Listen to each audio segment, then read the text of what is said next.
Cyclonic सर्क्युलेशनची स्थिती अजूनही दक्षिणेकडे कायम आहे। दक्षिणेकडून तामिळनाडूच्या दिशेने जोरदार चक्रीवादळाचं वारं वाहू लागलंय। त्याचा परिणाम देखील राज्यांवरती होताना पाहायला मिळतोय।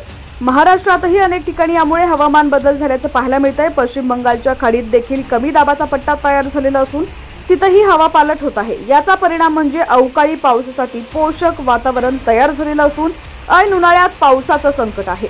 महाराष्ट्र, कर्नाटक, केरळ या भागांमध्ये 31 मार्च ते 3 एप्रिल वादळी वारे, विजांचा कडकडाट आणि ढगांच्या गडगडाटासह पाऊस होईल।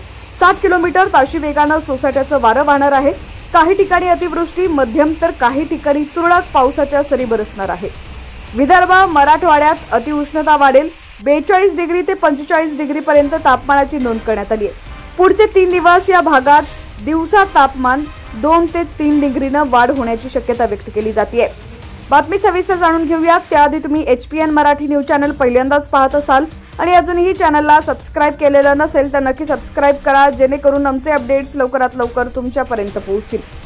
ठाणे, पालघर, सिंधुदुर्ग, धुळे, नंदुरबार, नाशिक, घाटमाता, अहिल्यानगर, कोल्हापूर, घाटमाता, सातारा घाटमाता, सांगली जिल्ह्यात वादळी वाऱ्यासह आज 31 मार्च रोजी पावसाचा इशारा देण्यात आलाय।